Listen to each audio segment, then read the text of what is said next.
ان 4 آیتوں میں سے ایک تمثیل پہلی 2 آیتوں میں ہے اور دوسری تمثیل دوسری 2 آیتوں میں.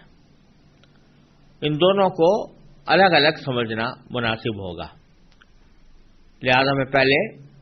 پہلی تمثیل کی 2 آیتیں پڑھتا ہوں اور اس کا ترجمہ اور اس کی تفسیر،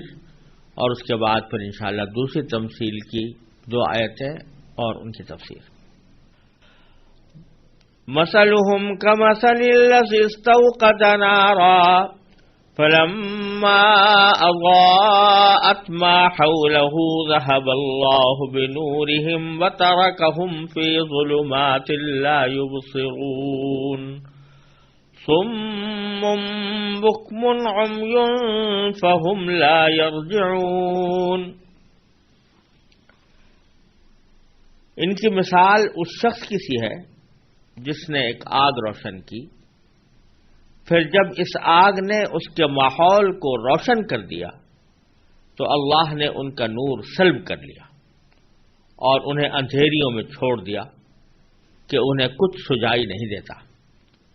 وہ بہرے ہیں، گونگے ہیں، اندھے ہیں، چنانچہ اب وہ واپس نہیں آئیں گے. یہ منافقین کی ایک مثال اللہ تبارک و تعالی نے عطا فرمائی ہے، اور اس سے مراد وہ منافقین ہیں کہ جو ہدایت کے واضح ہو جانے کے باوجود اور اسلام کی حقانیت کے دلائل کو سمجھ لینے کے باوجود منافقت کی راہ پر جمے ہوئے تھے، اور انہوں نے اسلام کو دل سے قبول کرنے کے بجائے محض زبانی جمع خرچ کی صورت اختیار کی ہوئی تھی. مثال یہ دی جا رہی ہے کہ جیسے ایک شخص نے اندھیری رات ہے اور اندھیری رات میں فرض کری ہے کہ وہ جنگل میں ہے یا صحرا میں ہے، اس نے روشنی پیدا کرنے کے لیے آگ جلائی. آگ نے اس کے تمام ماحول کو روشن کر دیا. پھر اچانک وہ آگ جو جلائی گئی تھی وہ اللہ تعالی نے بجھا دی، اور اس کے نتیجے میں اندھیرے میں لوگ کھڑے رہ گئے. منافقین کے اوپر اس مثال کو اس طرح چسپاں کیا گیا ہے کہ آگ جلانے والے ہیں نبی کریم سرور دو عالم صلی اللہ علیہ وسلم. آپ نے اس گمراہی کی گھٹا ٹوپ تاریکی میں اسلام کی روشنی پیدا کی، آگ جلا کر نور پیدا کیا، اور اس نور نے ماحول کو منور بھی کر دیا، روشن بھی کر دیا. اس کا پس منظر یہ ہے کہ مدینہ منورہ میں پہلے کفر ہی کی حکمرانی تھی، لیکن نبی کریم سرور دو عالم صلی اللہ علیہ وسلم کی دعوت کے نتیجے میں مدینہ منورہ میں اسلام کا نور پھیلنا شروع ہوا، اور یہاں تک کہ مدینہ منورہ کی اکثریت،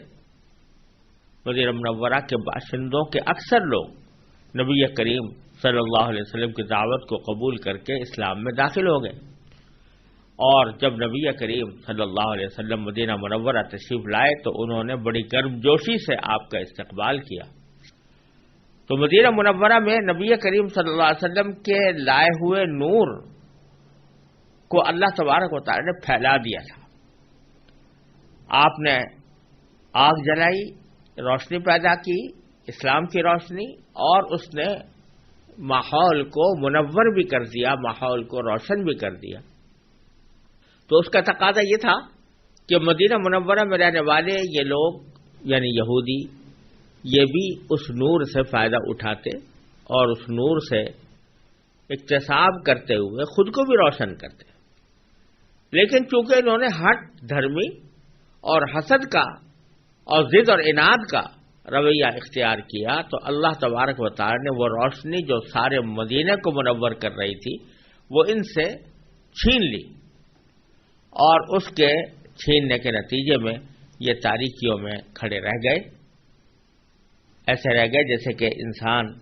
آگ جلانے کے بعد، روشنی میں آنے کے بعد پھر ایک دم سے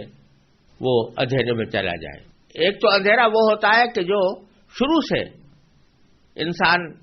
جس کا سامنا کر رہا ہو تو رفتہ رفتہ اس کی آنکھیں اس اندھیرے کی عادی ہو جاتی ہیں، اور اندھیرے کے عادی ہونے کی وجہ سے اس اندھیرے کے باوجود کچھ نہ کچھ وہ دیکھ سکتا ہے، سجھائی دے جاتا ہے، ٹٹول لیتا ہے۔ لیکن ایک اندھیرا وہ ہے جو روشنی کے چمکنے کے بعد، ماحول کو منور کرنے کے بعد اچانک روشنی چلی جائے تو اس وقت جو اندھیرا پیدا ہوتا ہے اس میں وہ زیادہ شدید ہوتا ہے، اس میں گہرائی زیادہ ہوتی ہے، وہ شدید زیادہ ہوتا ہے، اس میں آدمی کسی کام کے قابل نہیں رہتا۔ اس لیے نبی کریم صلی اللہ علیہ وسلم کے جلائے ہوئے نور کو جب ان سے سلب کر لیا گیا تو فرمایا ترکہم فی ظلمات لا یبصرون، ان کو اندھیروں میں چھوڑ دیا ہے کہ جو دیکھ نہیں پاتے، یہ کچھ سجائی نہیں دیتا۔ چنانچہ ان کی حالت ایسی ہو گئی ہے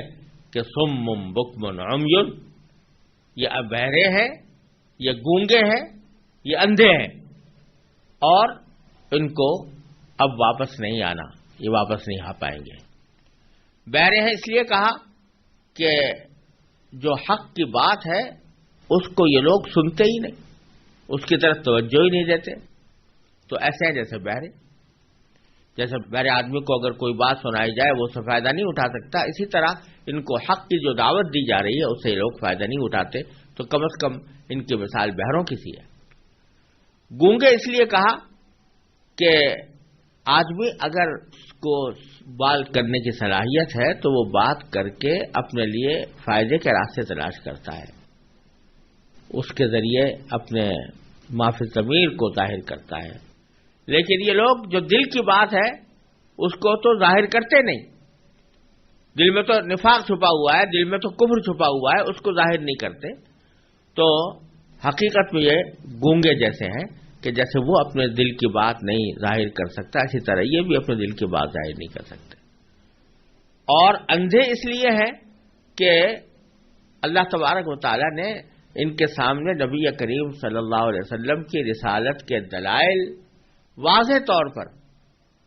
منور کر دیے ہیں، پیش کر دیے ہیں، اور ان کو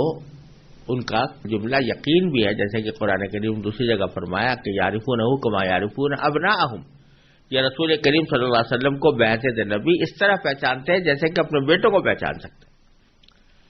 تو یہ ساری چیزیں ان کے سامنے واضح ہیں، اس کے باوجود یہ اس سے فائدہ نہیں اٹھا رہے، تو ایسا ہی جیسے کہ کوئی اندھا ہو کہ وہ دیکھی ہوئی چیز سے کوئی فائدہ نہیں اٹھا سکتا کیونکہ اس کو نظر ہی نہیں آتا۔ فہم لا یرجعون، لہذا وہ واپس نہیں آئیں گے۔ واپس نہ آنے کا معنی یہ ہے کہ جب انہوں نے نفاق کا رویہ اختیار کر لیا اپنے حسد کی وجہ سے، ضد کی وجہ سے، عناد کی وجہ سے، تو اب اللہ تبارک و تعالی نے بھی ان کے دلوں پر مہر لگا دی جیسے کہ پیچھے گزرا، تو اب وہ واپس نہیں آئیں گے بلکہ اپنے اسی نفاق میں اور گمراہی میں مبتلا رہیں گے۔ یہ پہلی مثال تھی۔ آگے کی دوسری آیت میں دوسری قسم کے منافقین کی مثال ہے، فرمایا اعوذ باللہ من الشیطان الرجیم بسم اللہ الرحمن الرحیم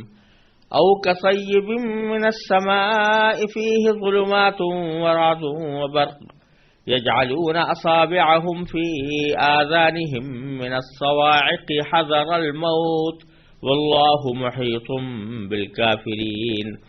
يكاد البرق يخطف أبصارهم كلما أضاء لهم مشوا فيه وإذا أظلم عليهم قاموا ولو شاء الله لذهب بسمعهم وأبصارهم إن الله على كل شيء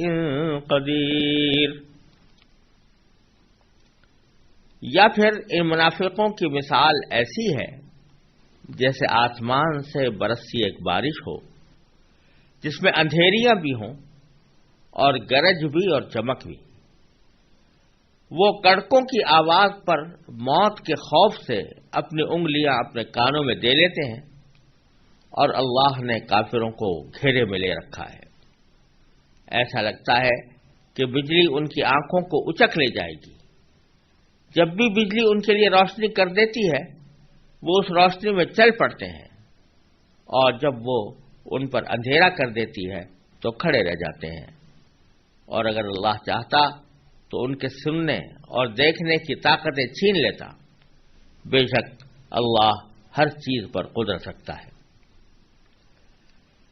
یہ ایک منافقین کے دوسرے گروہ کی مثال ہے۔ پہلی مثال تو ان منافقین سے متعلق تھی جو اسلام کے واضح دلائل سامنے آنے کے باوجود خوب سوچ سمجھ کر کفر اور نفاق کا راستہ اختیار کیے ہوئے تھے۔ اب منافقین کے اس گروہ کی مثال دی جا رہی ہے جو زبان سے اسلام تو لے آیا تھا لیکن دل سے قبول کرنے کے سلسلے میں تذبذب کا شکار تھا۔ جب اسلام کی حقانیت کے دلائل سامنے آتے تو اس کے دل میں اسلام کی طرف جھکاؤ پیدا ہوتا اور وہ اسلام کی طرف بڑھنے لگتے، لیکن جب اسلامی احکام کی ذمہ داریاں اور حلال و حرام کی باتیں سامنے آتی تو وہ اپنی خود غرضی کی وجہ سے اس کو اپنے اوپر مشقت والا کام سمجھ کر رک جاتے۔ یہاں اسلام کو ایک برستی ہوئی بارش سے تشبیہ دی گئی ہے، اور اس میں کفر و شرک کی خرابیوں کا جو بیان ہے، یعنی قرآن کریم میں جو کفر و شرک کی مذمت فرمائی گئی ہے اسے اندھیریوں سے، یعنی اسلام میں بارش ہے، اسلام ایک بارش ہے، رحمت کی بارش ہے، لیکن اس میں بیان ہے گمراہیوں کا، کفر و شرک کا۔ وہ کفر و شرک جو ہے وہ اندھیریاں ہیں، اور اس کفر و شرک پر اللہ تبارک و تعالی نے جو عذاب کی دھمکیاں دی ہیں کہ اگر تم کفر و شرک کا ارتکاب کرو گے تو تمہیں جہنم کا عذاب ہوگا، انہیں بادل کی گرج سے تشبیہ دی گئی ہے۔ اور قرآن کریم میں جو حق کے دلائل ہیں اور حق کو تھامنے والوں کے لیے جنت کے جو وعدے کیے گئے ہیں انہیں اللہ تبارک و تعالی نے بجلی سے تشبیہ دی ہے۔ تو فرمایا کہ یہ ایسی بارش ہے جس میں اندھیریاں بھی ہیں، گرج بھی ہے اور چمک بھی ہے۔ اندھیریوں سے مراد کفر و شرک کا بیان، اور گرج سے مراد کفر و شرک پر اللہ تبارک و تعالی نے جو وعیدیں ارشاد فرمائی ہیں، جہنم کی دھمکیاں دی ہیں، وہ گرج، اور چمک سے مراد وہ دلائل ہیں جو اسلام کی حقانیت پر دلالت کرتے ہیں۔ تو یہ بارش ایسی ہے کہ جس میں یہ ساری چیزیں موجود ہیں، اندھیریاں بھی، گرج بھی اور چمک بھی۔ اب جب ان کے سامنے جہنم کی وعیدیں آتی ہیں، یعنی کہا جاتا ہے کہ کفر و شرک کے نتیجے میں تمہیں جہنم کے عذاب کا سامنا کرنا پڑے گا، تو قرآن کریم کہتا ہے کہ وہ کڑکوں کی آواز پر موت کے خوف سے انگلیاں اپنے کانوں میں دے لیتے ہیں۔ یعنی ان دھمکیوں کے نتیجے میں ان کو جب یہ ڈر لگتا ہے کہ ہم اپنے کفر کی وجہ سے ان دھمکیوں کا مصداق بنیں گے اور جہنم کے عذاب کا ہمیں سامنا کرنا پڑے گا، تو بجائے اس کے کہ ان دھمکیوں سے مرعوب ہو کر اور ان دھمکیوں کا اثر لے کر وہ حق کو قبول کرتے، وہ اور اپنی انگلیاں کانوں میں دے لیتے ہیں کہ بھائی سنائی نہ دے تو اچھا ہے۔ یہ اسی احمق کی طرح ہے کہ جس کے سامنے کڑکے کی آواز آ رہی ہے، بجلیوں کی آواز آ رہی ہے، بجلی گرنے کا اندیشہ ہے، لیکن وہ اپنے کانوں میں انگلی دے کر اپنے آپ کو مطمئن کرنا چاہتا ہے کہ گویا آواز آ ہی نہیں رہی، تو وہ اپنے کانوں میں موت کے خوف سے انگلیاں دے لیتے ہیں۔ تو اشارہ اس بات کی طرف ہے کہ جب اللہ تبارک و تعالیٰ کی طرف سے قرآن کریم میں جہنم کی وعیدیں بیان کی جاتی ہیں تو بجائے اس کے کہ ان کا اثر لیں، وہ کوشش کرتے ہیں کہ کانوں میں انگلیاں دے کر اس سے کان بند کر لیں تو اس سے محفوظ ہو جائیں، حالانکہ اس سے بڑی حماقت کوئی نہیں ہوتی۔ تو چنانچہ باری تعالیٰ فرماتے ہیں اللہ نے ان کو، کافروں کو گھیرے میں لے رکھا ہے۔ گھیرے میں لے رکھا ہے کا مطلب یہ ہے کہ وہ یہ سمجھ رہے ہیں کہ ہم کانوں میں انگلی دے کر بچ گئے، اس عذاب سے بچ گئے۔ جیسے کوئی شخص سامنے سے کسی حملہ آور کو دیکھ کر آنکھ بند کر لے اور یہ سمجھے کہ میں حملہ آور سے بچ گیا، حقیقت میں وہ بچتا نہیں،